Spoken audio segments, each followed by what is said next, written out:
आज के मेरे मेहमान एक ऐसी शख्सियत हैं जो कैटल इंडस्ट्री से भी बहुत ज़्यादा, बल्कि कैटल इंडस्ट्री से ही उनका ताल्लुक़ है। और सफ़र आगाज़ जो मैंने ये लिया है वो 2017 से लिया है, लेकिन ये कीड़ा एक बचपन से था जो मुझे जीन्स थ्रू पास हुआ। आपने ब्लड पैरासाइट का जिक्र किया, थोड़ा सा इसका बताइए क्या चीज़ है? यार ये एक डिजीज़ है जानवरों की, और ये मोस्टली आपको जानवरों में मिलती है क्योंकि जानवर मिट्टी खा रहा है, जानवर कचरे में चराई कर रहा है। अच्छा, आप लोगों को नहीं लगता कि आप लोगों की वजह से या हमारी वजह से हमने इंडस्ट्री को एक ऐसे मकाम पर ले गए हैं कि कोई भी फार्मर अब 5 लाख रुपए से नीचे बात नहीं करता। देखें, हमने 20 लाख रुपए 10 लाख रुपए हज के लिए भी कमेटियाँ डाली होती कि किसी दिन हज पे चले जाएँ। गांव में बैठा एक बंदा है जिसकी सोर्स ऑफ इनकम शायद 40,000 भी ना हो, उसकी भी दिल में ख्वाहिश होती है मैं 2.5-3 लाख रुपये पैकेज लगा के उम्र कर लूँ। हमने कुर्बानी को इबादत नहीं समझी हुई।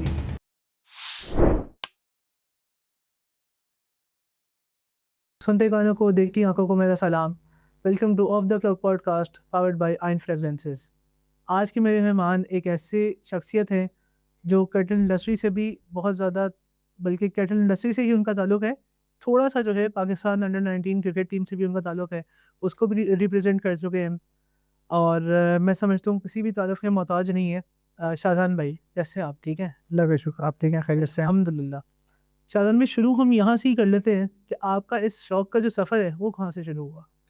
यार शौक़ का सफ़र आगाज़ जो मैंने ये लिया है वो 2017 से लिया है, लेकिन ये कीड़ा एक बचपन से था जो मुझे जीन्स थ्रू पास हुआ। हमारे अब्बू के थ्रू जब से बचपन से आँख मैंने खोली है, तो वो घर में कोई ना कोई activity in terms of birds या बकरे वगैरह हमने देखे हैं। इनफैक्ट मुझे याद है कि मुझसे ये एक शर्त लगवाई जाती थी, अगर तुम फर्स्ट आओगे तो एक बकरा ला के देंगे। वही शौक़ उसने उसने जो है वो उजागर किया है मेरे दिल में। प्रोफेशनली सफ़र मेरा इस तरह से स्टार्ट हुआ था। बहुत सारे लोग जानते हैं मैं दुबई में होता था, हायर एजुकेशन वगैरह भी मैंने वहीं कंप्लीट की है। क्रिकेट का शौक़ था तो क्रिकेट में भी मैं इन्वॉल्व हो गया था और फिर आगे बढ़ गया था।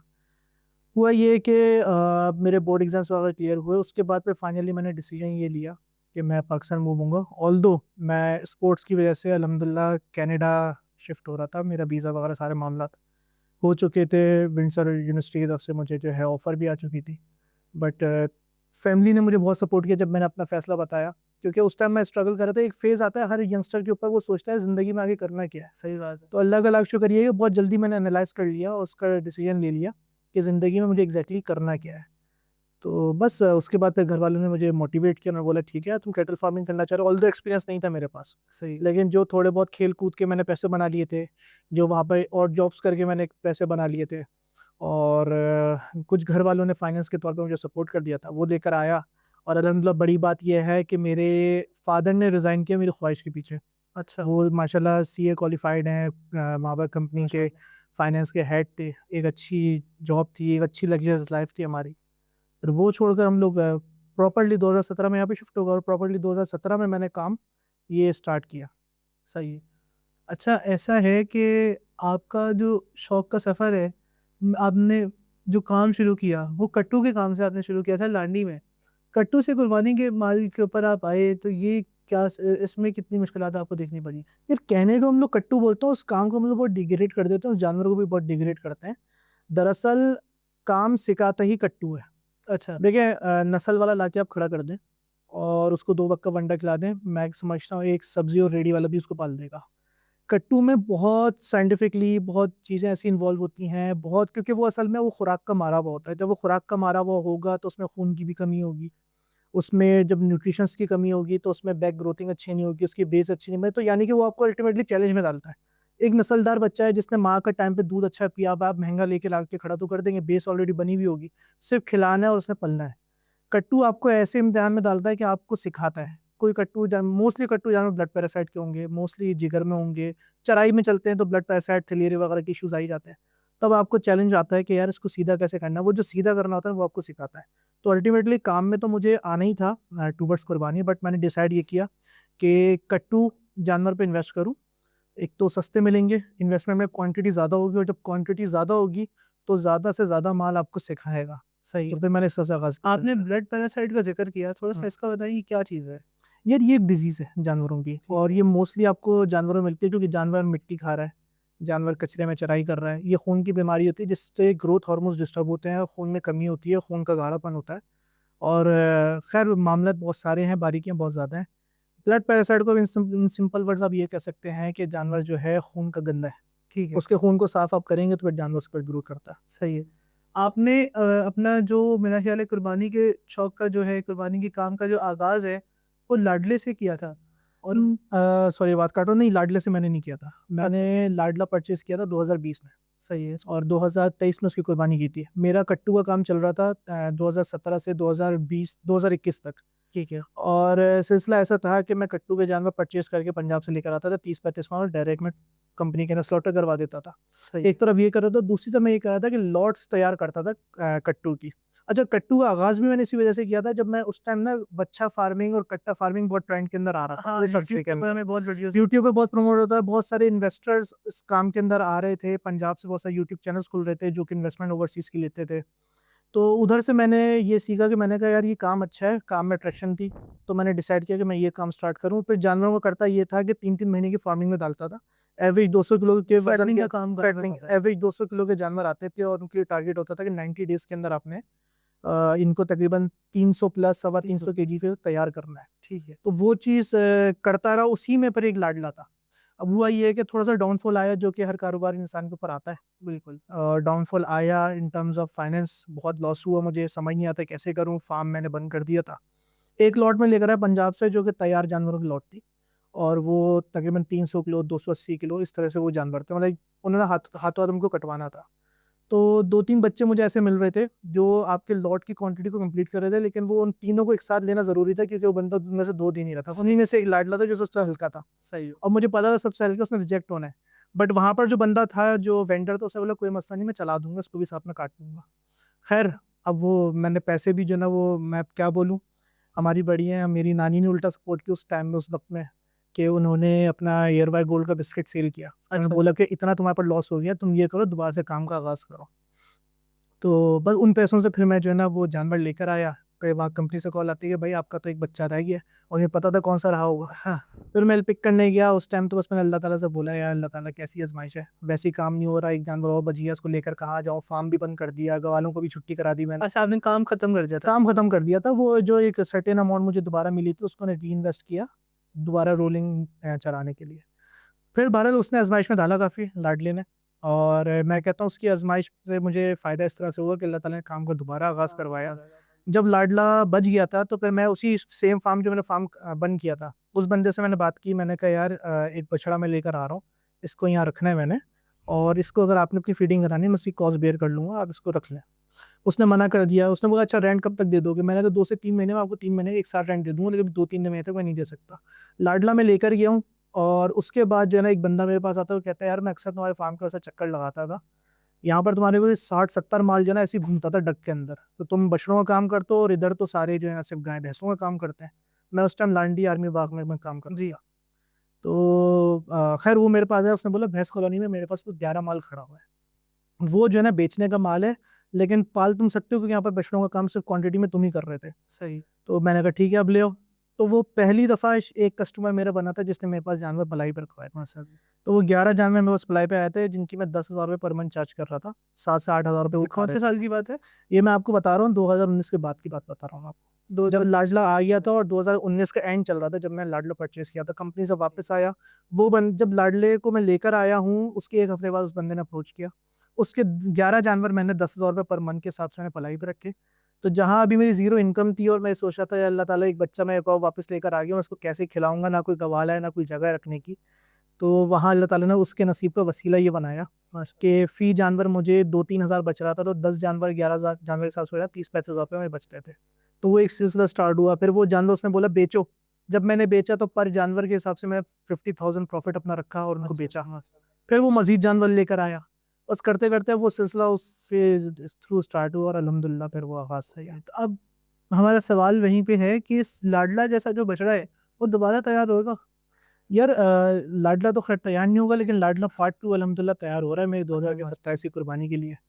उसको तैयार कर रहे हैं, बहुत सारे लोग उसको जानते भी हैं, पहचानते भी हैं। छोटा बच्चा लेकर आया था, अल्लाह पाक उसको अच्छी ग्रोथ अच्छा इस दिया। इंडस्ट्री में आपकी बात से ये एक सवाल है कि बहुत से लोग बहुत ज़्यादा फ्यूचर की प्लानिंग कर लेते हैं और हमें तो जानवर तो क्या हमें अपनी भी साँस की ज़िम्मेदारी हमारे पास नहीं है, हमें नहीं पता हमारा साँस कब बंद हो जाए। इतना ज़्यादा आप आगे का कैसे सोच सकते हैं कि आपने 2027 की कुर्बानी का लिया हुआ है और यहाँ पर कुछ फार्म्स ऐसे भी हैं जिन्होंने 2028 2029 की का भी माल रखा हुआ है। क्या इस चीज़ को समझते हैं कि इतना आगे का अभी से सोचना चाहिए? यार हम किसी पर्टिकुलर बंदे के लिए नहीं कर रहे हैं, हम अल्लाह की ज़ात के लिए काम कर रहे हैं। ठीक है। आप रात में सोचते हैं तो आप सुबह उठ के ये बोलते हैं ना मुझे ऑफिस जाना है, मुझे यूनिवर्सिटी पढ़ाई करने जाना है, मेरे 1 महीने बाद एग्जामिनेशन स्टार्ट हो रहा है, मुझे अभी से तैयारी करनी है। आपके पास क्या गारंटी है 1 महीने बाद आप एग्जाम दे भी सकोगे, नहीं दे सकोगे? ये भी तवक्कुल अल्लाह में रात में अलार्म लगा के सोते हैं, उससे आँख खुलेगी। सही बात। देखिए हमें अगले लम्हे का नहीं पता है कि हम लोग कब सांस ले भी सकेंगे नहीं, तवक्कुल अल्लाह है। तो बस अल्लाह ताला ने जब तक ज़िंदगी दी हुई है कोशिश कर रहे हैं, हम मर गए तो हमारे पास जानवर किसी कोई और संभाल लेगा, कोई और ठेका उठा लेगा। सही। अच्छा, वापस आते हैं अपने आज के टॉपिक पे। तो हमारी जो नेशनल ब्रीड्स हैं जैसे साहिवाल है, जोलिस्तानी है, ये ब्रीड्स बिल्कुल ख़त्म होती जा रही हैं और पाकिस्तान में हमने ब्राह्मण का जो ट्रेंड है एक वो सेट किया हुआ है आजकल। आजकल जहाँ देखो हर किसी को होता है स्लगर ब्राह्मण आ जाए या किसी भी ब्राह्मण की कोई स्पेशी आ जाए। इस चीज़ को कैसा देखते हैं कि नेशनल ब्रीड से हट के सारी इम्पोर्टेड ब्रीड्स के ऊपर हम काम कर रहे हैं? यार अफ़सोस का अलमिया है कि हमारी नेशनल ब्रीड्स ख़त्म हो रही हैं, लेकिन ये होना था। आज से 10 साल 15 साल पहले चले जाएँ तो आपको हर तरफ देसी ब्रीड्स नज़र आती थी और ब्राह्मण कहीं नज़र आ जाए तो उसकी वाह-वाह होती थी। सही बात। लेकिन जब किसी भी इंडस्ट्री के अंदर एवोल्यूशन आता है ना, तो हमेशा वो चीज़ ट्रेंड के अंदर आती है जिसकी वाह-वाह हो। आप भी किसी बिज़नेस में आप आओगे तो आप ये सोचोगे 10 साल बाद किस चीज़ की डिमांड होगी, आप उसके ऊपर पहले से काम करोगे। ब्राह्मण में तो आना था क्योंकि अमेरिका ने हमारी नस्ल को ले जाकर इतना इम्प्रूव कर दिया और उससे इतनी अच्छी नस्ल ब्रीड डेवलप कर ली, तो उसने पूरे मैं समझता हूँ कि पूरे सबकॉन्टिनेंट पे राज उसने करना था। लेकिन ये राज्य ना कुछ अरसे का है। ये मेरी अज़म्पशन है, मैं कोई वसूख के साथ नहीं बोल रहा, अज़म्पशन ये है कि आज से 4 साल या 5 साल के बाद ब्राह्मण को कोई नहीं पूछेगा। देखें, हमारे पास पहले अपनी साहिवाल ब्रीड्स थी, इतनी ज़्यादा थी कि हर जगह साहिवाल और चोलिस्तानी नज़र आता था, लोग बेज़ार हो गए थे। फिर आ गई गुलाबी, गुलाबी है, हर कोई गुलाबी की तरफ चला गया। अब आ गई है ब्राह्मण, अब हर कोई ब्राह्मण की तरफ जा रहा है और पंजाब वाले अब ब्राह्मण गुलाबी निकाल रहे हैं। जी। अब जब हर नुक्कड़ के ऊपर ब्राह्मण ही मिलेगा, तो आपका जो चोलिस्तानी डब्बा हो गया, साहिवाल ब्रीड्स हो गई, उसकी डिमांड बढ़ जाएगी और आपके ब्राह्मण पास का वो जो एक मिलेगी। क्रेज़ हुआ करता था, वो अब नहीं देखा जाता। वो भी अब सारे आ गए हैं ब्राफ़ोर्ड के ऊपर, ब्रेंगस और एंगस इन ब्रीड्स के ऊपर आ गए हैं। ब्राह्मण भी काफ़ी हद तक अब कम हो रहा है और अब सालों का है कि हम बाहर से कुछ नया इम्पोर्ट कर लें। इस चीज़ को कैसा देख रहे हैं आप? ये देखो जब तक दुनिया कायम है ना, हर कुछ नया होता रहेगा। ऐसा नहीं है कि ब्रेंगस, ब्रेफोर्ड, हेयरफोर्ड पहले नहीं थे, लेकिन बहुत कम थे और उनका शौक नहीं था। जो चीज़ सोशल मीडिया की नज़र हो जाए ना, वो कहीं न किसी के दिल के अंदर वो एक शौक उजागर करती है और वो चीज़ ट्रेंड के अंदर आती है। अब आप ये सोचें कि आगे इनका फ्यूचर है या नहीं है, ऐज़ ऑफ नाउ तो है, क्योंकि अभी नई-नई मुतरादिफ हुई है। लेकिन 5 साल बाद, 10 साल बाद इनका फ्यूचर नहीं होगा क्योंकि इंसान की एक फ़ितरत है, जो चीज़ कम होती है ना इंसान उसी की तरफ भागता है। जब हमारी ब्रीड्स बिल्कुल ही खत्म हो जाएँगी तो हम लोग वापस अपनी ब्रीड्स की तरफ आ रहे होंगे। अच्छा शाहज़ान भाई, अब क्या पाकिस्तान को आप समझते हैं कि ब्राह्मण की ज़रूरत है? यार मेरा आपसे काउंटर सवाल है। आप मुझे ये बताएँ कि क्या ब्राह्मण खुद वजूद में आया या उसको पाकिस्तान की ब्रीड की ज़रूरत थी डेवलपमेंट के लिए? पाकिस्तान की ब्रीड की ज़रूरत थी? तो हमारी नस्ल को ब्राह्मण की कैसे ज़रूरत हो सकती है? ये भी ठीक है। आज तक जितने फार्मर्स बने हैं, जिनको देख के हम लोग फ़ॉलो करते हुए, जिनको अपना इंस्पिरेशन या उनसे शौक मतलब हमारा इंडस्ट्री के पायनियर्स। इंडस्ट्री के जो पायनियर्स हैं, आज जो नाम कमा के बैठे हुए हैं, चाहे उनका काम चल रहा है, नहीं चल रहा, जो पायनियर्स थे या हैं, वो ब्राह्मण पाल के ऊपर नहीं आए। उनका नाम हुआ हमारी ब्रीड से। तो पाकिस्तान को ब्राह्मण की नीड नहीं है। आज भी मैं देखता हूँ बहुत से बड़े फार्मर्स तो हैं वो ब्राह्मण पालते नहीं हैं। अभी भी देसी या गुलाबी के ऊपर काम कर रहे हैं। बहुत अच्छा करता है, अल्लाह करे ऐसा माइंडसेट का हर दूसरा बंदा। सही है। अच्छा, मुझे आप ये बताएँ कि हमारे कुरान के अंदर भी ये बात की गई है कि इल्म बाँटने से इल्म बढ़ता है। इल्म में इज़ाफ़ा ही होता है, इल्म आपका कम नहीं होगा। लेकिन जब इसे सिखाने की बारी आती है या इल्म बाँटने की बारी आती है तो सब पीछे क्यों हट जाते हैं? इस्लाम की बैकबोन ये है कि नॉलेज को आम करो। रसूल सल्लल्लाहु अलैहि वसल्लम ने फरमाया था, गुस्ताखी माफ़ अगर एक आध अल्फ़ाज़ ऊपर नीचे हो जाए, कि इल्म हासिल करो और दूसरों तक पहुँचाओ। तो हम रसूल सल्लल्लाहु अलैहि वसल्लम की इज़्ज़त के लिए हर मुसलमान का ईमान ये है कि हम लोग गर्दनें कटाने को तैयार हैं। लेकिन हम वो मुसलमान हैं जो उनके नाम पे गर्दन कटवाने को तैयार है, लेकिन उनके फरमान के मुखालिफ चलते हैं। उन्होंने बोला इल्म बाँटो और हम इल्म नहीं बाँटते। तो ये अलमिया है, लोग नहीं बाँटना चाहते, शायद तवक्कुल अल्लाह की कमी हो गई है लोगों के अंदर। अच्छा, यूट्यूबर फार्मर के लिए माल पालना मुश्किल है या एक आम फार्मर के लिए? यार यूट्यूबर फार्मर के लिए माल बेचना आसान है और पालना मुश्किल है। आम फार्मर के लिए माल पालना आसान है और बेचना मुश्किल है। अच्छा, यूट्यूबर फार्मर, अब बहुत से यूट्यूबर ऐसे हैं जो 2-2 साल या 3-3 साल या ज़्यादा भी एक अरसा अपनी ब्लॉगिंग करते हैं, जाते हैं मंडियों को कवर किया और उसके बाद अपना फार्म खुल के बैठ जाते हैं। अब तो बहुत ज़्यादा ही आ गए। आपकी नज़र में कौन सा अभी अपने काम में अच्छा चल रहा है, जो अच्छा काम करके दिखाया उसने, मनवाया अपने आप? यार अव्वल तो सारे ही यूट्यूबर्स वो हैं जिन्होंने 2-2 साल 3-3 साल वीडियोस दिखाई हैं, मंडी का शौक दिखाया है और हर 2 साल 3 साल बाद उन्होंने अपने फार्म्स खोल लिए हैं। इस टाइम जो अच्छे चल रहे हैं दीगर यूट्यूबर्स हैं जो अच्छा काम कर रहे हैं। मैं मुज़म्मिल माशाल्लाह बहुत अच्छा काम कर रहा है एक्यू कैटल, और मैं डरता नहीं हूँ, ना मुझे बुरा लगता है कि किसी की मैं प्रमोशन कर रहा हूँ, कोई मेरी करे नहीं करे, मुझे वो चाहिए भी नहीं। सही है। लेकिन जो काम अच्छा कर रहा है उसको मानना चाहिए। देखो फ्लॉस तो हर किसी के होते हैं ना, बुराइयाँ हर किसी के साथ जुड़ी हुई हैं। कस्टमर आएगा बोलेगा उसने मेरा जानवर ख़राब कर दिया, मेरे लिए भी लोग बोलते हैं इसने मेरा जानवर ख़राब कर दी। तो चीज़ें तो ख़राब होती हैं, साँस वाला मामला है। असल में कस्टमर ये नहीं बताता ख़राब क्यों हुआ, वो बस ये बता देता है कि मेरे जानवर ख़राब कर दिया। सही बात है। लेकिन 1000 लोग होते हैं कि जो कहते हैं इन्होंने हमारा जानवर अच्छा भी पाला। तो जो अभी मैं देख रहा हूँ, जो अच्छी एक ग्रोथ ली है माशाल्लाह, मुज़म्मिल ने मलीर से स्टार्ट किया, उसने जब समझा 1 आध साल में कि यार मैं काम में अच्छा हो गया हूँ, और बहुत जल्दी समझ गया क्योंकि इससे पहले वो मरहूम ज़ैन के साथ जो है वो था, उसने देखा ज़ैन ने माशाल्लाह से बहुत अच्छा सिखाया। अक्सर ज़ैन हमारे पास भी जब आते थे तो बहुत अच्छा ही गाइडेंस करके जाते थे। तो खैर नॉलेज थी उसके पास, और फार्मर्स वो मोस्टली जमील यमन के फार्मर के साथ ही मुज़म्मिल रहा है। तो जब आप अपने से हायर के साथ रहते हो तो आपका माइंडसेट भी हायर की तरफ ही होता है। सही तो बात। मलिक कैनवस ने अच्छा काम स्टार्ट किया, आगे चल के अल्लाह ताला ने सही इज़्ज़त दे दी, रिज़ल्ट भी दे रहा है, अल्लाह का शुक्र है, अच्छी बात है रिज़ल्ट दे रहा है। तो मैं ये समझता हूँ यूट्यूबर कम्युनिटी में एक मुज़म्मिल बहुत अच्छा है, दूसरा ज़ीशान और वकास लोग माशाल्लाह अमेज़िंग कैटल वाले, ये लोग बड़ा अच्छा काम कर रहे हैं, और अल्लाह करे कि करते रहें। अब जिन-जिन का नाम ले रहा हूँ कोशिश है कि ये करते ही रहें, क्योंकि यूट्यूबर्स का ज़वाल सिर्फ़ एक चीज़ से आता है, जब नीचे कमेंट्स में उनकी उठाने वाले ज़्यादा होते हैं, तो उनको ऐसा लगता है हम बहुत बड़े बन गए, और उसके बाद होता ये है कि वो डाउनफॉल शुरू हो जाता है। तो अगर ऐसा ना हो तो सारे अच्छे काम करेंगे। शामिर हमारा बच्चा है, ये भी अच्छा काम कर रहा है। भाई ये छोटा ये भी कर रहा है, लेकिन ये है कि इम्प्रूवमेंट हर किसी को ज़रूरत होती है। कर रहे हैं सभी अपने तौर पे, तगड़-दौड़ में लगे हैं, मैं बुराई में किसकी क्या करूँ और क्यों करूँ? कर रहे हैं काम, करते रहें बस। जी, अल्लाह ज़िन में की भी ये रहमत करे। हाँ। आपने इस बात के अंदर एक बात की प्रमोशन की। आपकी एक वीडियो आती है, वो हमने वीडियो देखी, उसमें आपने बोला कि मुझे सस्ती मार्केटिंग की ज़रूरत नहीं है। हुँ। लेकिन फिर हम देखते हैं कि अगर हम माज़ी को उठाएँ और देखें, तो आपने स्वाति से भी वीडियो करवाई हुई है, शामिर से भी वीडियो हाँ। करवाई हुई है, और आपकी सीज़न के अंदर अनस से मेरे ख्याल फोटोग्राफी होती है। एमएस तो मेरा ऑफिशियल फोटोग्राफर है। फोटोग्राफर है। तो फिर आपने ये बात क्यों की कि मुझे मार्केटिंग की ज़रूरत नहीं है? हालाँकि आप मार्केटिंग तो चल रही है। ये देखो सस्ती मार्केटिंग ज़रूरत नहीं है, मार्केटिंग बगैर तो आप दुकान खोल के बैठे हो तो आपका भी कोई काम नहीं सही चलने बात। आएगा। सस्ती मार्केटिंग ये होती है कि आप अपनी नेचर से हट के क्रिटिसिज़्म का शिकार बनो या कंट्रोवर्सीज़ क्रिएट करो, तो वो जो सस्ती मार्केटिंग होती है जो कि ज़्यादातर यूट्यूबर्स में देखने को मिलती है। एक उसकी की लेग पुलिंग कर रहा है, वो उसकी लेग पुलिंग कर रहा है, मेरे पास से माल ले गए, वो कहता है मैं इससे माल ले गया, वो कहते हैं मेरा नाम ले लिया। एक बंदा आता है वो कहता है यार ये वाला नाम ही हमने अपने जानवर के मुतरादिफ कराया था, उस वाले यूट्यूबर ने क्यों अपने जानवर का नाम रख दिया? ये तो तो मेरे ख्याल है ये जो चीज़ें आपस के जो लगी पड़ी हैं, यहाँ तो मुझे लगता है कि आपस की एक-दूसरे की मिली-भगत है, कि तुम ऐसे करो तो मैं रिप्लाई मैं ऐसा करूँगा। यहाँ तो ये है, यहाँ पे जेन्युइनली ये होता है, लेकिन ये चीज़ गलत है। हाँ, अब आ जाते हैं प्रोफेशनल मार्केटिंग के ऊपर। मैंने स्वाति से व्लॉग बनवाया। अच्छा शामिर को तो मैं इसलिए नहीं बोलूँगा मैंने उससे व्लॉग बनवाया क्योंकि हम लोग के ऑफ द कैमरा बहुत सारी मुलाकातें रहती थी। तो कभी मैं रहती उसके थी, फार्म अभी नहीं है। अगर कल तक की मेरी मुलाकात गई है तो वो भी थी में हो गई, वो पास्ट अच्छा, में चली गई। फ्यूचर में कितनी होंगी वो अल्लाह को पता है, ज़िंदगी होगी तो शायद 1000 हो जाए। सही है। तो वो उसने मैं उसके पास कितनी दफ़ा फार्म पे गया, नहीं बनाई, कितनी भी दफ़ा नहीं बनाई, मोहब्बत में कोई एक बना दी। इसी तरह से मेरे पास फार्म कितनी दफ़ा आया, अभी पिछले दिनों भी आया, नहीं बनाई वीडियो, मोहब्बत में एक आध दफ़ा बना दी। सही है। तो इतना तो नॉर्मल चलता रहता है। हाँ, वीडियो बनवाना का मतलब ये होता है कि आप किसी को पे कर रहे हो, पे करके वीडियो बना रहे हो। तो वाहिद सवाती है जिसको उसके मैंने ऑफ़िशियल रेट्स पे करके उसको बुलाया था, ठीक है। और सवाती को बुलाने का मेरा मकसद पता है क्या है? वो फार्मर नहीं है, वो जस्ट एक कंटेंट क्रिएटर है। और किसी फार्मर को बुलाने का मेरे पास एक मकसद ये निकलता है कि मैं अपना एक लैंड उल्टा उसको दे रहा हूँ। क्योंकि वो अपने जब वीडियो बनाएगा उसके चाहने वाले उसको देखेंगे और मेरे पास कोई फॉर सेल चीज़ होगी, वो उठ के वहाँ जाएगी।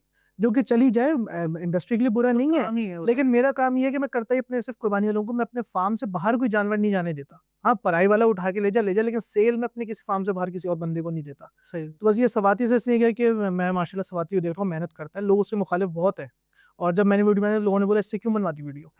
और ये इस तरह से ये वो करता है, झूठ बोलता है। वो भाई फार्मर जो उससे बुलवाएगा उसका काम है वीडियो बनाना। आप अगर किसी की वीडियो बना रहे हो, फार्मर बोलता है मैं आपको पे कर रहा हूँ, आप ये बातें करो या मुझसे ये वाली बातें करो। उसने कैमरा खोलना है, वो उसने वाली बातें करनी है। सही है। तो बस मैंने उसका काम देखा, मुझे लगा कि नहीं यार इसको बुलवाना चाहिए। कंटेंट क्रिएशन की हमने यहाँ पर बात की, तो आप मुझे बताएँ, अगर आप भी उस टाइम में नॉर्दर्न बाईपास मंडी में होते सीज़न 2025 में, मुनीब और सरोज मलिक की एक वीडियो आती है, उसमें वो तमाम फार्मर्स को मुखातिब करके एक बात करते हैं कि अपने रेट गिरा दो, एक एतवार रह गया है और अपने रेट गिरा दो, चाहे वो सीधे हाथ उल्टा दो, कुछ इस तरह की एक वो वीडियो आती है। आप उस वीडियो को कैसा देखते हैं? ये ऑनेस्टली बताऊँ, मैंने तो वो वीडियो देखी नहीं है अच्छा। और बहुत सारे चैनल्स को फॉलो करता नहीं है। मेरा ज़्यादातर फोकस अपने काम के ऊपर है, कौन क्या बोल रहा है, क्या कर रहा है, मैं इन चीज़ों के पीछे भागते ही नहीं। अब मीडिया की आपने भी बात की कि मार्केटिंग में बगैर आप अपनी दुकान चला ही नहीं सकते हो, तो उनको अभी बाइकआउट भी कर दिया गया है, तो आप कैसा समझते हैं इस चीज़ को? तो मीडिया वालों को बायकॉट किया तो कोई रीज़न होगा बायकॉट करने का। हाँ, ये ज़रूर पता है कि मंडी में यूट्यूबर्स को बायकॉट किया है। मंडी में जी। ठीक है, मंडी में यूट्यूबर्स को बायकॉट किया यूट्यूबर्स की अपनी गलतियों की वजह से। अब जो भी कैमरा उठा के आगे जो कर रहा है, वाह वाह क्या आप नहीं शानदार है। समझते अब जैसे मैं सॉरी आपको काट दिया आपकी बात, अब यूट्यूबर्स की भी एक लिमिट होनी चाहिए थी, अब वो बढ़ती जा रही है, बढ़ती जा रही है। हर नया बच्चा आ रहा है कैमरा पकड़ के, जी आज इस जानवर के ये रेट मांग दे। 1 साल वो कवर करते हैं, अपना फार्म खोल के बैठ जाता है। मैं तो समझता हूँ ये शायद जो पुराना जो बड़ा यूट्यूबर है, जिनसे सीनियर है, उसके लिए भी कहीं न कहीं नुकसान है और फार्मिंग के लिए भी नुकसान है। क्योंकि देखिए इस इंडस्ट्री के ऊपर इम्पैक्ट पड़ रहा है। हर कोई आकर अपना व्यंजन बेचने लग जाता है। ये इस चीज़ को कैसा? ये जो कैमरा पकड़ के हर छोटा नन्ना मुजाहिद आ रहा है ना इस इंडस्ट्री के अंदर और वीडियोस बनाने लग जाता है, मली मंडी की तो सीज़न पे मंडी की, नॉर्दर्न मंडी की। ये सब नन्हे मुजाहिदों के पास करने को कुछ नहीं होता। ये 4 लड़के होटल पे बैठ के डिसाइड करते हैं कल से वीडियो बना है। बस इनका ये काम है, 4 लाइक्स आ जाते हैं, 4 कमेंट्स आते हैं, इनको लगता है हम सेलिब्रिटी बन गए। तो उसके चक्कर में गंदगियाँ काफ़ी ज़्यादा फैल रही हैं। और दूसरा ये है कि यूट्यूबर फील्ड अच्छी है, लेकिन जो एक डिसेंट है, चाहे वो सीनियर है, जूनियर है, लोग उसको फॉलो करें अगर आप डिसेंसी दिखा रहे हो। सही है। अच्छा, आपकी जो सोर्स ऑफ इनकम है, वो बस यही काम है या कहीं और से भी आपका कोई और भी काम है? नहीं, मेरी अल्हम्दुलिल्लाह source of income only business, मेरा प्राइम बिज़नेस यही है, कैटल फार्मिंग है। ठीक है, ऐसे 2 सवाल एक साथ हम कर लेते हैं। न्यू कमर के लिए ये इंडस्ट्री मुश्किल क्यों होती जा रही है? और अगर कोई न्यू कमर आ रहा है इस फील्ड में, तो वो क्रेडिट के ऊपर काम करे, कोई लोन वगैरह लेकर भी काम कर सकता है या अपना ही जब उसके पास एक अच्छा बैकअप हो और एक अच्छी इन्वेस्टमेंट हो तो काम करना चाहिए? अ, न्यू कमर के लिए फील्ड मुश्किल नहीं है, वो गलत स्टेप लेके अपने लिए काम खुद ख़राब करता है। जबकि इस फील्ड में आप आ रहे हो, कहीं रजिस्ट्रेशन नहीं करानी, कहीं आपने अपना एसेट शो नहीं कराना, कोई टैक्स इन्वॉल्व नहीं है, कोई पूछने वाला नहीं है, तो सबसे आसान काम ही यही है। लेकिन न्यू कमर अपने लिए क्यों मुश्किल बनाता है? क्योंकि वो ये नहीं देखता कि मैं कितने पानी में खड़ा हूँ, वो ये देखता है मुझसे ऊपर वाला क्या काम कर रहा है। हाँ, वो आएगा कोई न्यू अब कमर। लेट्स सपोज़ वो ये देखता है कि भाई फलाँ फार्मर ने 20 लाख का बच्चा बेच दिया और उसी जैसा बच्चा मेरे पास खड़ा हुआ है, तो मैं 15 लाख का लेके 5 लाख रुपए कमा लूँगा। होता ये है कि उसके पास 15 लाख का भी खरीदने वाला नहीं होता, सही बात तो है। वो खसारे में आता है। बाकी बिज़नेस के हवाले से करूँगा भाई, चाहे लोन लो, चाहे अपना पैसा लगाओ, कारोबार करो, ईमानदारी से करो, तरीके से करो, दुनिया कारोबार के ऊपर चलती है।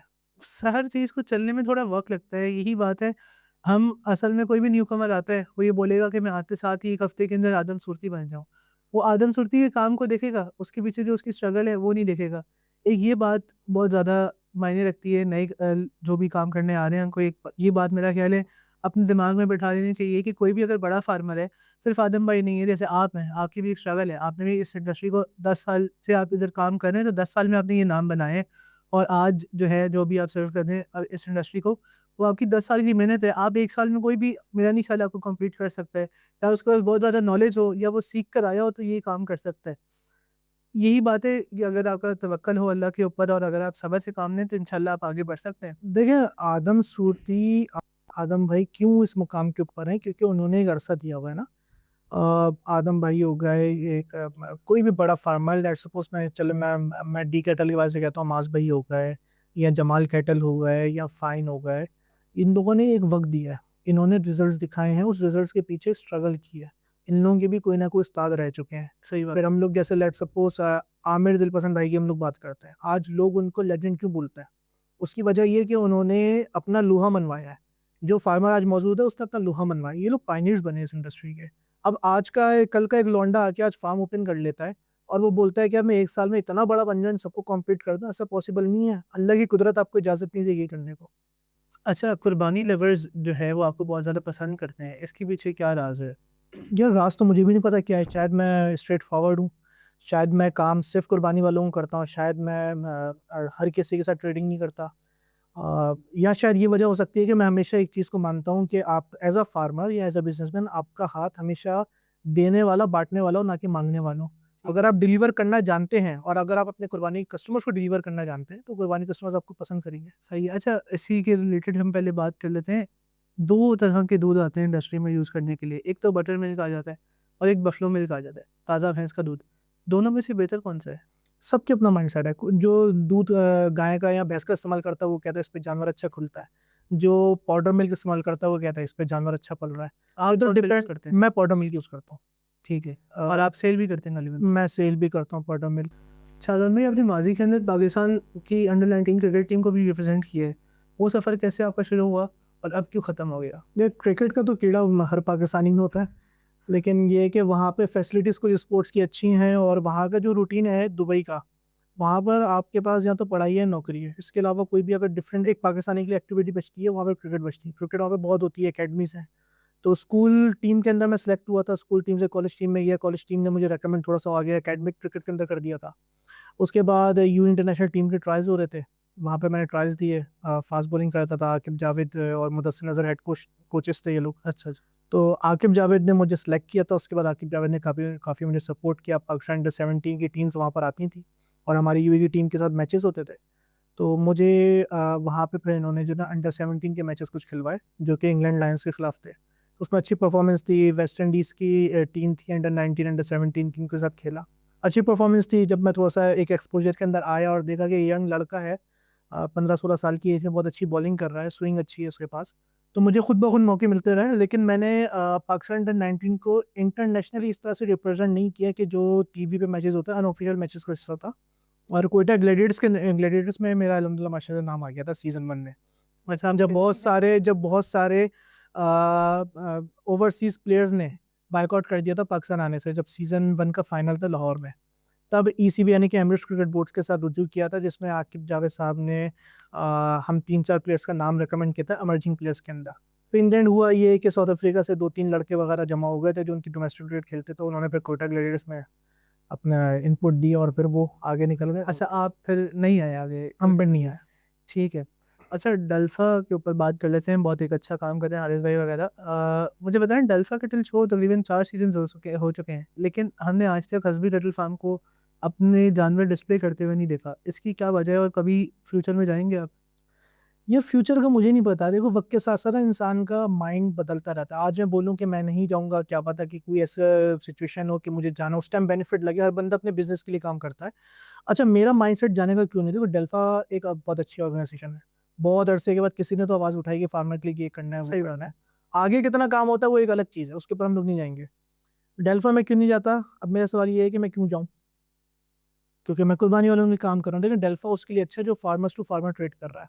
दूसरी चीज़ ये है कि मेरे पास हाथी के बच्चे नहीं खड़े हुए, मेरे पास कुर्बानी का छोटा-सा माल खड़ा हुआ है। अच्छा, आप अपने आप को समझते हैं कि आप मतलब मुकाबला नहीं कर सकते डल्फा में जाके, जो एक है यार कि बड़े फार्मर्स के तो देखो, आप नहीं ऐसे भी कैटल्स आए इस साल डेल्फा के अंदर, जो कि उन इलाकों से उठकर आए हैं, जिनके जानवर आप शायद मलिर मंडी में भी देख लें खड़े हुए। इस कैटेगरी के भी जानवर हैं। मैं उन फार्मर्स को डिग्रेड नहीं कर रहा। आने को एनीवन इज़ वेलकम। लेकिन बात सारी ये है कि मैं जाके करूँ क्या? मैं मतलब क्या दिखाऊँ वहाँ पर? मुझे किस चीज़ की ज़रूरत है? मुझे कौन-सी ब्रांडिंग की ज़रूरत है? मुझे मतलब कौन-सा एक्सपोज़र चाहिए? अल्हम्दुलिल्लाह, चार दीवारी के अंदर एक बहुत छोटा-सा काम कर रहा हूँ। अल्लाह का शुक्र ये है कि औकात से बढ़ के जानवर दिए हुए हैं। अल्हम्दुलिल्लाह 200 के करीब मेरे पास जानवर हो रहे हैं, 200 से ऊपर मेरे पास क्लाइंट्स हैं और कुर्बानी वाले क्लाइंट्स हैं। और मैं वही बात करूँगा ना कि यार अब डेल्फा के दौरान तो 2-3 ऐसे फार्मर्स थे जो मेरे पास आए कि यार शाज़न, तुम्हारे पास इतने बड़े बच्चे खड़े हुए हैं, हमें दे दो, हम अपने नाम से उतारेंगे वहाँ पे। तो यार मतलब एक वो जो कॉम्पिटिशन लगा हुआ है, हम आगे निकल जाएँ, मैं उस रेस में भागने वाला घोड़ा ही नहीं हूँ जो रेस मेरे लिए नहीं बनी। सही है। ठीक है, मैं पढ़ाई का काम कर रहा हूँ और इसमें बहुत अहम बात जोड़ूँगा, थोड़ा-सा जवाब मेरा लंबा हो रहा है लेकिन ज़रूरी है। भाई, मेरे पास अल्लाह का शुक्र है ऐसे इन्वेस्टर्स की भी ऑफ़र्स हैं जो कि बहुत बड़े फार्मर्स के बहुत बड़े-बड़े इन्वेस्टर्स हैं। वो ये कहते हैं, शाहज़ान तुम सिर्फ़ एक काम करो, हर बड़े फार्म पे जाओ, जो बच्चा पसंद आ रहा है, चाहे कितनी भी रेंज का, बड़े से बड़ा बच्चा लाके अपने हस्बी कैटल पे उतारो। मैंने कहा तो नहीं यार, रात की नींदें मुझे सुकून से चाहिए। अब मैं उस बंदे को कैसे डिनाई करूँ जो मेरी गेट पर आता है, 4 लाख रुपए का जानवर लेकर आता है और कहता है कि आपकी मोहब्बत में पलवाने लाया हूँ। अगर आपने रखना है तो गेट से अंदर कर लें, वरना बाहर ही कहीं न कहीं निकल जाएगा वो। तो मैं उस बंदे को कैसे डिनाई कर दूँ? डेल्फा में जाने का इस वजह से मुझे शौक है, लेकिन प्लेटफ़ॉर्म बहुत अच्छा है। सीज़न 2025 की मंडी का बहुत बुरा हाल हो जाता है और बिल्कुल मंडी पिट जाती है। मैंने अपनी इस करियर में जो मैं जितना साल इधर काम किया है, मैंने ऐसा साल नहीं देखा, इतनी बुरी मंडी नहीं देखी। इसकी क्या वजह सामने आती है? यार ये 25 या 26 में इन 2 में से किसी एक साल में होना था ये। अच्छा। उसकी दो इसके ना 2-3 फैक्ट्स बनते हैं। नंबर 1 फैक्ट ये है कि हमें नहीं पता लेकिन बहुत सारा बंदा टुवर्ड्स पलाई चला गया है। तो जो मार्केट क्रैश हुई है, खैर मार्केट इतनी क्रैश नहीं हुई, 4 दिन पहले ही क्रैश हुई है। इतनी ज़्यादा बुरा हाल नहीं, लोगों ने फिर भी अपने रेटों के अंदर माल खरीदा है। कम परचेजिंग की वजह ये होती है कि जब आपका ज़्यादा तबका टुवर्ड्स पलाई चले जाता है ना, तो उसको परचेजिंग की ज़रूरत नहीं पड़ती। दूसरा ये है कि हमारा इतना गलती नहीं है, लोग यूट्यूबर्स को बोल रहे हैं कि ना रेट्स बढ़ा दिए। असल में मसला ये है कि व्यापारियों ने रेट को इंक्रीज़ कर दिया है। जब से व्यापारियों के हाथ के अंदर व्हाट्सएप आया है, कराची के क्लाइंट्स आए हैं, इन्होंने हर मोटे जोड़ वाले बच्चे को स्लगर बना के दे दिया है। और सेकंड चीज़ ये है कि भाई बात ये है कि जब आप व्यापारियों के जा के उठाओगे, आप उनको सिगरेटें पिलाओगे, गोल्ड लीफ पिलाओगे, पेप्सी की बोतलें पिलाओगे और आप ऑफर 14 लाख वाले बच्चे की आप 12-13 भी लाख ऑफर लगा दो, आगे से कहते हैं मुर्गी भी नहीं मिलेगी। सही बात। उनकी अकड़ आना इतनी ऊपर चली गई है कि अब जो मेरे पास क्लाइंट्स हैं ना, इस साल के जो नए मोर देन 50 क्लाइंट्स बने हैं, वो सब कहते हैं मैं जा के जलील हो गए। कम से कम जानवर ये अपना बहुत पलवाते ज़्यादा हैं। एक मसला देखने को आ रहा है। बहुत लोग कहते हैं कि हम हर साल अपनी रेंज 10-20 हज़ार रुपए, 15,000 रुपए, बकरों की बात कर रहा हूँ, बढ़ाते हैं। लेकिन जब जाते हैं हर साल से कुछ ना कुछ छोटा ही हम लेकर आ रहे हैं, और ज़रारत अलग होती है मंडी जाके। देखिए मेंटल स्ट्रेस ज़्यादा बड़ा होता है फाइनेंशियल स्ट्रेस से। ठीक है, पलाई आप करवा के आप अपने बजट को मेंटेन करवा सकते हैं। आपने एक ही दफ़ा जानवर के पैसे लगाना है, ठीक है? अब लोग कहते हैं कि पलाइयाँ महँगी हो गई हैं, जानवर महँगे हो गए हैं। देखिए, आपको दूसरी फैसिलिटी क्या मिलती है, आप इंस्टॉलमेंट में पैसे देते हैं। हुँ। ठीक है, बहुत सारे फार्मर्स जानवर ही इंस्टॉलमेंट पे दे देते हैं। बहुत सारे जानवरों के आपके पैसे एट अ टाइम देने पड़ते हैं और इंस्टॉलमेंट आप पलाई देते हैं। आप यानी करते हैं इंस्टॉलमेंट वाला मामला? नहीं, मैं इंस्टॉलमेंट वाला नहीं, हाथों-हाथ कैश लेता हूँ, मैक्सिमम महीने का टाइम देता हूँ, इतने में आप मुझे पेमेंट करें। तो पलाइयों को ज़्यादा प्रमोट करना चाहिए और बहुत अच्छी बात है, ज़्यादातर फार्मर्स आ रहे हैं और पलाई सेंटर्स खुल रहे हैं। ये इंडस्ट्री के लिए बहुत अच्छा है क्योंकि क्लाइंट्स की डिमांड है। लेकिन इतने ज़्यादा जब पढ़ाई सेंटर्स खुल जाएँगे, इंडस्ट्री कहीं न कहीं जाके मेरा ख़्याल है गिर जाएगी। मतलब हर हर इंसान वो क्वालिटी नहीं अपनी जो है सर्व कर सकेगा। देखिए, अल्लाह ताला का ना एक निज़ाम है। जब हर जगह बड़ा बैठा हुआ होता है ना, तो आहिस्ता-आहिस्ता कुछ छोटे भी आते हैं। क्योंकि छोटे क्लाइंट्स को बड़े फार्मर्स की नीड नहीं है, छोटे क्लाइंट्स को छोटे फार्मर्स की नीड है। अब जो बंदा पलाई 25,000 से ज़्यादा नहीं दे सकता, तो अल्लाह ताला खुद ब खुद कुदरती तौर पे कुछ ऐसे बंदे से भी फार्म खुलवा देते हैं, जो 18, 20,000, 25,000 की पलाई करता है। ऑल्दो वो म्यारी पलाई नहीं करते, लेकिन अगला बंदा कहता है चलो यार जान छुट्टी, पल रहा है जानवर।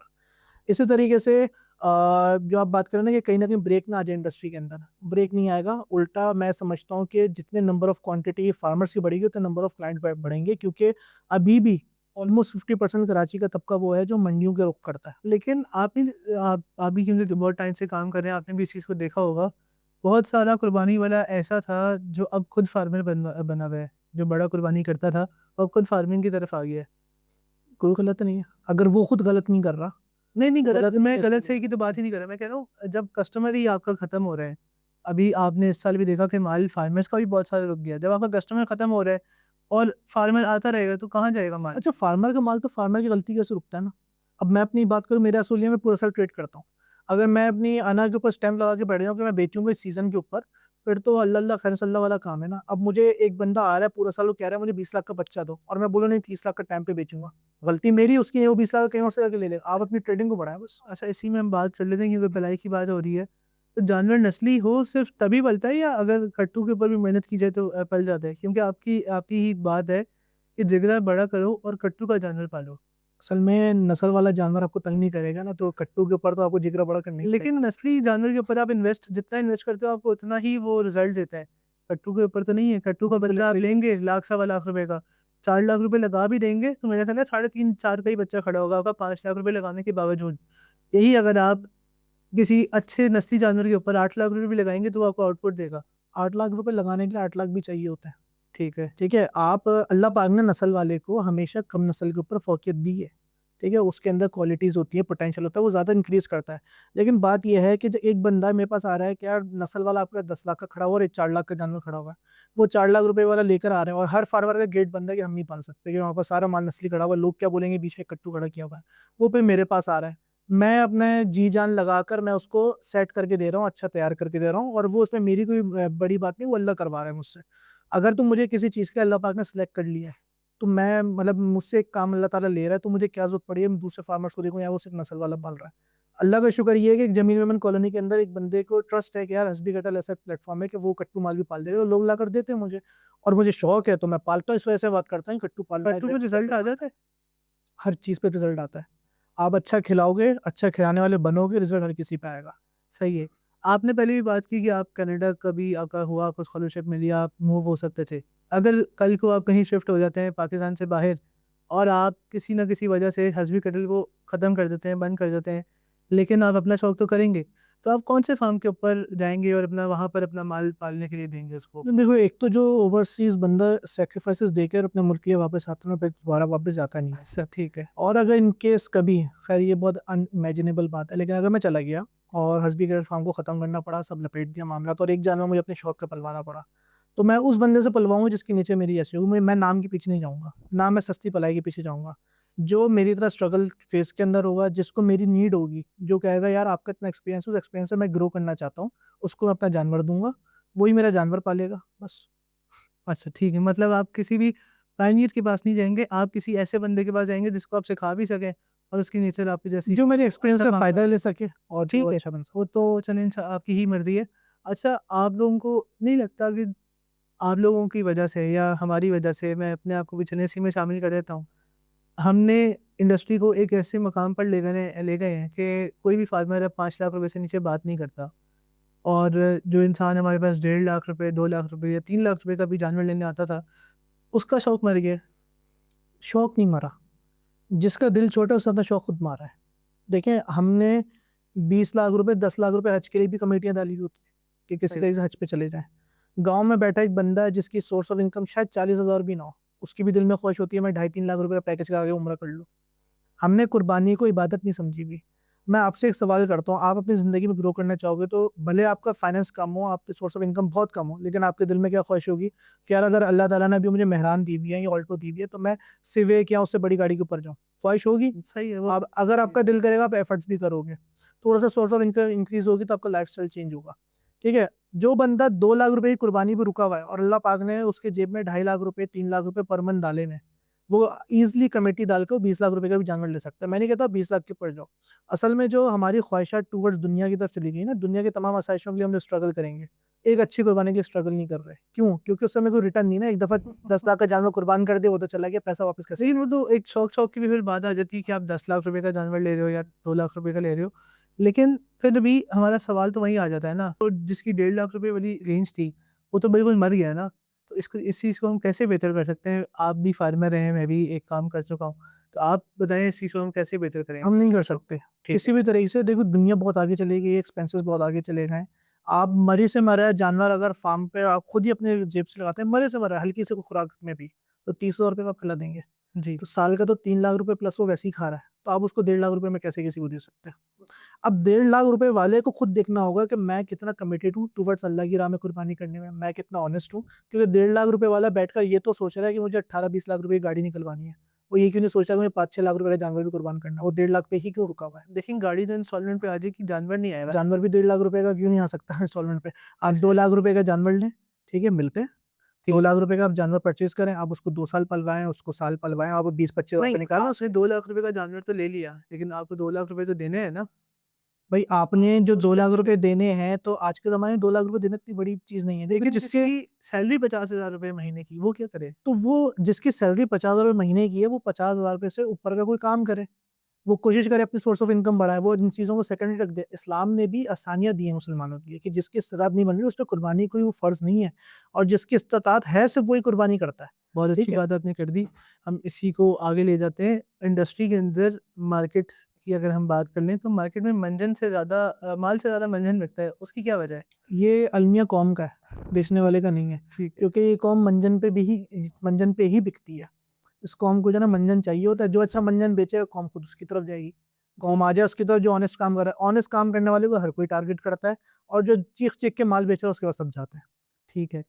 अच्छा, इस साल सीज़न 2025 की हम ख़ास तौर पे बात करें, तो मंडी तो पिटी-पिटी, लेकिन इस बार कुर्बानी की जगह दिखावा भी बहुत ज़्यादा हुआ। मैं अपने नज़दीक में मेरे दिल के करीब बात है कि देखें, कुर्बानी आपकी इबादत है। इसमें आप इतना ज़्यादा दिखावा कर रहे हैं कि आपके घर के बाहर आप बाकायदा कोरियोग्राफ़र वगैरह को बुला के डांस करवा रहे हैं, ढोल बजवा रहे हैं। इस चीज़ को कैसा समझते हैं? ये गलत नहीं है? जो डांस कर रहे हैं, ढोल बजा रहे हैं, वो तो भैंस के आगे बीन बजा रहे हैं। ठीक है? ठीक है। तो उनके तो बारे में हम लोग वैसी बात नहीं करें, क्योंकि वो तो टोटली बस मैं क्या बात करूँ? वो गलत है, नाजायज़ है, कुर्बानी का मज़ाक है, रेड कारपेट के ऊपर जानवर को वॉक करवा रहे हैं, उतरवा रहे हैं, लोड करवा रहे हैं, फायरवर्क्स करवा रहे हैं। तो ये बेसिकली नए आने वाले शौकीन का एक हौसला तोड़ने वाली चीज़ है। हाँ, आप टेंट लगाएँ क्योंकि जानवर जब हमारे पास फार्म पे पूरा साल पलते हैं, एक प्रोटोकॉल के अंदर पलते हैं। नरम मिट्टी होती है, एक शेड के नीचे पलता है, जानवर को उस चीज़ की आदत होती है। एक अच्छा जो बड़ा जानवर होता है, जो फार्म का जानवर होता है, वो ढीठ नहीं होता, वो मम्मी-डैडी होता है। तो उसको आपको प्रोटोकॉल देने पड़ते हैं, उसके खुर टाइम पे बने हुए होते हैं, वो अगर मिट्टी पे नहीं खड़ा होगा, एक अच्छे प्लेटफ़ॉर्म पे नहीं खड़ा होगा, तो खराब हो जाएगा। आपने 10-15 लाख रुपए एक जानवर पे लगाए हुए हैं, तो 50,000 रुपए घर के बाहर सेटअप पे लगा दें। उतने हद तक तो ठीक है, लेकिन ढोल, धमाके ये गलत है और इसको तो मैं समझता हूँ कि जब फार्मर्स ने खुद बॉयकॉट किया है, तो ऐसे शौकीनों को भी बॉयकॉट करना चाहिए। ठीक है, आप देखिए इंडस्ट्री के अंदर बहुत से रूल्स हैं फार्मर्स के लिए, लेकिन कुर्बानी वालों के लिए इसी उसमें बात करता हूँ कि रूल्स नहीं है। तो ये कहाँ तक होना चाहिए, ज़रूरी है? ये कुर्बानी वालों पे रूल्स कभी अप्लाई भी नहीं हो सकते। आप आपके पास जो आपका कस्टमर है, जो जानवर पलवा रहा है, उसके ऊपर क्यों नहीं हो सकते रूल्स अप्लाई? आप क्या रूल अप्लाई करना चाह रहे हो? उसकी क्या थीम है? नहीं, मैं एक बात कर रहा हूँ, जब फार्मर के लिए इतनी ज़्यादा सख्तियाँ हैं, तो फिर वो कुर्बानी वाले की के लिए क्यों नहीं है? मेरे दिमाग में कोई सवाल ऐसा है नहीं कुर्बानी कि ऐसा वाले कुछ को नहीं है। सख्ती क्या देना चाह रहे हैं आप? अगर वो सख्ती देंगे तो आपके पास से भाग जाएगा। देखिए क्लाइंट तो फिर किसी का भी नहीं है ना, मुनाफ़िक़त तो भरी हुई है इंडस्ट्री में। आज आपके पास है, कल को कोई और आएगा, वो बोलेगा यार शाहज़ान के पास ये क्यों है? मैं ले लेता हूँ उससे। वो आपके कस्टमर को अप्रोच करेगा किसी न किसी तरीके से, देखिए, किसी के जाएगा ही। छीनने से रिस्क नहीं खत्म होता। अल्लाह ताला मैं तो खुशी मेरा कोई क्लाइंट अगर बोलता है ना मैं जानवर शिफ्ट करा रहा हूँ, मैं कहता हूँ यार मुझसे पूछो भी नहीं फ़ौरन ले जाओ। एक जानवर जाता है ना अल्हम्दुलिल्लाह 4 पीछे से और आते हैं। माशाअल्लाह। तो बाकी ये है कि क्लाइंट्स के ऊपर सख्ती हम लोग क्या करेंगे अगर वो एक आपसे तमीज़ से तरीके से पलवा रहा है। हाँ, पेमेंट्स के मामले में सख्ती कर सकते हैं जो कि आपका राइट है। उसने कमिटमेंट की 10 दिन में पेमेंट करूँगा, वो 10 महीने पे ले जाती है अगर वो क्लाइंट एक चीज़ ले जाता है। तो आप तो ऐसे उन क्लाइंट को नहीं कुर्बानी रखोगे। वालों के लिए आप क्या ही मशवरा देंगे जो कुर्बानी तो कर लेते हैं लेकिन अभी तक उनकी पेमेंट्स डिले हुई है, जो उधार के ऊपर ले जाते हैं एक सिर्फ़ शो करने के लिए कि मैंने बहुत बड़ी कुर्बानी कर बस दी है। मैं सिर्फ़ एक बात बोलूँगा कि इस्लाम ये कहता है अगर आपने अपने कुर्बानी के जानवर को बाँधने के लिए ₹100 की रस्सी भी ली हुई है और अगर आपने उसके पैसे नहीं क्लियर किए तो आपकी कुर्बानी कबूल नहीं होगी तब तक, जब तक आप पेमेंट क्लियर नहीं करेंगे। अच्छा साधारण में मार्केट में हम देखते हैं आजकल बहुत से फार्मर्स हैं जो 60-70 हज़ार रुपए से कम तो बात ही नहीं करते और बहुत से आते हैं जो 25,000 रुपए भी बोल रहे हैं हम 25,000 में ही पाल देंगे। बकरों में बात करें तो अच्छी भलाई वाले जो फार्मर्स जो मैं समझता हूँ कि बहुत अच्छी भलाई करते हैं, वो 15,000 रुपए ले लें। आप क्या इसके पीछे एक फैक्टर समझते हैं कि भलाई क्यों महँगी हो रही है? देखिए, अच्छी पढ़ाई तो कभी सस्ते में नहीं हो सकती ना। आप जब अपने आप को बेहतर बनाते हैं तो आप उस पे हमेशा खर्चा करते हैं। आप अपने लेकिन 70,000 टू मच नहीं है? देखिए मैंने अपने फ़ार्म पे अपना ज़ाती जानवर ऐसा भी पाला है जिसको महीने में 82-83,000 खिला रहा था। लेकिन मैं क्यों खिला रहा था? क्योंकि वो उस चीज़ का रिस्पॉन्स दे रहा था। अब एक बड़े फ्रेम का जानवर है जो कि आपके हाइट को भी क्रॉस कर रहा है। एक ठीक-ठाक बड़े फ्रेम का ब्राह्मण बोल लें, ब्राह्मण में मिक्स ब्रीड बोल लें। उसकी रिक्वायरमेंट 4 किलो वाले कट्टू वाले जानवर पे नहीं होगी। हाँ, कट्टू जानवर का कोई 60,000 ले तो हम जाके गर्दन भी पकड़े कि भाई तू इस जानवर के क्यों इतने पैसे ले रहा है। लेकिन इससे मार्केट आप देखें एक बंदा अगर 70,000 रुपए ले रहा है और एक बंदा 30,000 रुपए ले रहा है, तो इससे मार्केट खराब नहीं हो रही है? मैं खुद 65,000 रुपए के एक जानवर के ले रहा हूँ, एक जानवर का मैं 35 भी ले रहा हूँ। मार्केट क्यों खराब होगी? रिक्वायरमेंट होनी चाहिए ना, जानवर की रिक्वायरमेंट क्या है? एक जानवर 25-30 हज़ार रुपए खा रहा है, आप उसके 70,000 लें, तो एज़ अ फार्मर आप बुरे हो जाएँगे और क्लाइंट आपके से जानवर ले जाएगा। अच्छा ये बात हमें बहुत ज़्यादा सुनने को मिलती है, किसी भी कुर्बानी वाले से हम बात करें और उसका कहीं पर नुकसान हो जाए कि कोई जानवर मर जाता है या जानवर नहीं पलता, तो इसमें हर फार्मर नसीब के ऊपर बात करके तो गेम खेल जाता है उसके साथ। इस चीज़ को कैसा देखते हैं, नसीब का कितना बड़ा फैक्टर है भलाई के अंदर? 100% नसीब का फैक्टर है, आप अभी बैठ के मुझसे बात करें, अभी नसीब से बात कर रहे हैं। मैं आपसे बात कर रहा हूँ, मैं भी आपसे नसीब से बात कर रहा हूँ। लेकिन आप ये नहीं सोचते कि फार्मर ने इसको अपना एक मंज़र ही बना लिया है कि अगर कोई जानवर मर गया है या बीमार हो गया है तो आपका नसीब नहीं था या नहीं पला, तो आपके नसीब में पलना नहीं था। देखें, जो जानवर पूरा साल सही पलता है, तो उसके लिए क्या बोलेंगे? वो तो वो नसीब भी ही है ना। नसीब है ना, वो पूरा साल पल गया। देखिए, हमें तो अपने कल का नहीं पता, कोई भी फार्मर जानबूझ के जानवर खराब नहीं करता। जानवर खराब हो जाए तो उसको ठीक करने की कोशिश करता है, अगर जो चीज़ आपके हाथ में नहीं है वो फिर परवरदिगार के हाथ में है। ठीक है। हाँ, ये ज़रूर होता है कि आप किसी को मंजन बेचें, कि भाई ये आपने मुझसे 1 साल पलवाया, पहले आप कमिटमेंट कर लें कि 1 साल पलवाएँ। अब 1 साल में नहीं पले तो आप बोलें यार ये तो अभी हाइट ही निकाल रहा था, ये तो अभी नाफ़ा झालर ही खोल रहा था, इसको 1 साल और पलवाओ वरना पहले ले जाओगे तो आपका नसीब नहीं पलेगा। वो चीज़ गलत होती है, ये चीज़ गलत है। अच्छा, आखिरी हम सवाल आपसे कर लेते हैं कि इंडस्ट्री का आप अभी तक का जो एक जिसको कहते हैं ना ऑरा या आप एक अभी तक का पायनियर किसको समझते हैं? यार, कोई एक नहीं है। अगर पायनियर आप नहीं हम बिल्कुल इसको एक एक की हमने बात करनी है, हम ज़्यादा नाम नहीं देखिए लेते। देखिए पायनियर ना हर वो बंदा होता है जिसने इंडस्ट्री पे आके राज किया है। पायनियर आमिर दिलपसंद थे। उन्होंने बहुत सारे अपने विंग में बहुत सारे फार्मर्स को बनाया। बहुत सारे फार्मर्स को ट्रेनिंग दी। पायनियर जो है सूरती हैं, पायनियर जमाल हैं, पायनियर आज के टाइम पे फाइन है, पायनियर बहुत हैं, वो है जो इंडस्ट्री को लेकर चल रहा है। सही है। आप क्या समझते हैं इंडस्ट्री में उधार का काम बिल्कुल ख़त्म होना चाहिए या नहीं, या उधार जैसे चल रहा है वैसे चलता रहे? आप कितनी भी चीखें मारते रहें कि उधार खत्म करेंगे, बिजनेस विदाउट क्रेडिट सर्वाइव नहीं करता। कहीं ना कहीं क्रेडिट की नीड होती है। हम वनडे वाले से राशन लेते हैं, वो भी एक महीने को क्रेडिट पे लेते हैं। ये बात तो है। एक जानवर है जिसकी एक एवरेज पलाई होती है 45 से 50,000, उसकी क्यों कॉस्टिंग बढ़ रही है? देखें, आप मार्केट में मिनिमम रेट के बाद 200 रुपये लीटर पर आप दूध लेते हैं। आप उसको 4 लीटर पिलाते हैं, 800 रुपये पर डे खिला रहे हैं। 24,000 25,000 से वो दूध पी रहा है। 18 से 20,000 रुपये का मिनिमम साइड पे वो वंडा खा रहा है। आप 40,000 की कॉस्टिंग में आप वैसे ही खड़े हैं। सही है। तो कॉस्टिंग तो आती है अगर आपने जानवर अच्छा पालना है तो। और सही। दूसरा ये है कि देखिए, अगर आप 2 नंबरी करेंगे, आप लेट्स सपोज़ 10 माल का वंडा बना रहे हैं और कुत्तर बेस वंडा बना रहे हैं, उसके अंदर आप भूसा ऐड कर दें और 14 माल को खिला दें। अच्छा, वनडे के ऊपर हम बात कर लेते हैं। वनडे के अंदर अमूमन लोग होते हैं कि कुत्तर नहीं बजाते, तूड़ी बजा देते हैं। वॉल्यूम देने के लिए, हाँ, तो ये ताकि कैसे? विज़िबल लगे जानवर टूटा हुआ नहीं, पेट खोल के खड़ा हुआ है, जब वो पानी पिएगा तो पेट खुल जाएगा। आपने एक वीडियो की थी कि वो हल्दी वाला दूध बहुत फ़ायदेमंद है जानवर के लिए, उसके क्या फ़ायदे हैं? देसी जड़ी-बूटियों में तो अल्लाह ताला ने अफ़ादियत रखी हुई है, कहीं न कहीं बहुत सारी चीज़ें ऐसी होती हैं जो हम लोग देते हैं। जैसे हल्दी हो गया, एंटीऑक्सीडेंट है, वो माल को सुस्त नहीं पड़ने देता। आपके अंदर के जो वर्म है उसको कर रहा होता है। इंजरीज़ अगर कोई अंदर जानवर की हैं, पेट में कोई तकलीफ़ है, तो वो सॉरी हीलिंग एक एजेंट है हल्दी, तो वो बहुत सेहत के लिए बहुत अच्छा, अच्छा होता है। इस इंडस्ट्री में ना बहुत लोगों को शौक होता है कि अपने आप को उस्ताद कहलवाएँ और एक उस्ताद का जो लक़ब है वो अपने नाम के साथ लिखवा लें। जैसे बहुत लोग हैं, नाम मैं किसी का नहीं लूँगा, और कहीं न कहीं बहुत से लोग आपको भी उस्ताद कहते होंगे। लेकिन ये उस्ताद जो है, मैं तो ख़ैर उस्ताद के अल्फ़ाज़ से बहुत दूर भागता हूँ, मैं तो खुद कहता नहीं। सही है। अच्छा, ये जो उस्ताद है, ये उस्ताद की जब उस्ताद बनने का वक़्त आता है तो भाग क्यों जाते हैं? मैं क्योंकि यार मुझसे मिसाल बुला दूँगा लेता है। मैं एक मिसाल दूँगा। आपके बाइक का टायर पंचर हो जाता है, आप उसको जाके क्या बोलते हो? उस्ताद ट्यूब चेंज कर दो। हम ज़बरदस्ती उस्ताद बनाते हैं, बहुत कम लोगों को पता है कि उनको कम पता है, ठीक है? वरना हर कोई ये समझता है कि हमें सब कुछ पता है। एक असल उस्ताद ना बहुत आज़ी में रहने वाला इंसान होता है, वो उस्ताद के लफ़्ज़ से लक़ब से भागता है और वो ये लोगों को बात सिखाता आपने है। बहुत अच्छी कर दी है कि बहुत कम लोगों को पता है कि उनको कम पता है, और ये बहुत डीप लाइन आपने कह दी है। जो समझ जाएगा उसके लिए फिर वही बात है, समझदार के लिए इशारा काफ़ी है। सही है। भाई आप आए, बड़ा हमारे साथ एक अच्छा टाइम आपने स्पेंड किया और हमें बड़ा मज़ा आया, आपसे बहुत सारी नॉलेज भी थैंक यू। मिली। लेकिन जाते हुए आपकी आपके लिए आइन फ्रेग्रेंसेस की तरफ से एक परफ्यूम है। Thank you. ख़वातीन हज़रात, अगर आज की पॉडकास्ट देख के आप लोगों को मज़ा आया हो और कुछ ना कुछ आप लोगों ने भी, मुझे पता है कि नॉलेज गेन की होगी, चाहे आप कुर्बानी वाले हैं या फार्मर हैं, आप इन बातों को अपने यूज़ में कैसे ला सकते हैं, ये आप लोगों ने जो है ना समझना है अपनी अक़ल के मुताबिक। तब तक के लिए अल्लाह हाफ़िज़, मिलते हैं इंशाल्लाह अगली पॉडकास्ट में।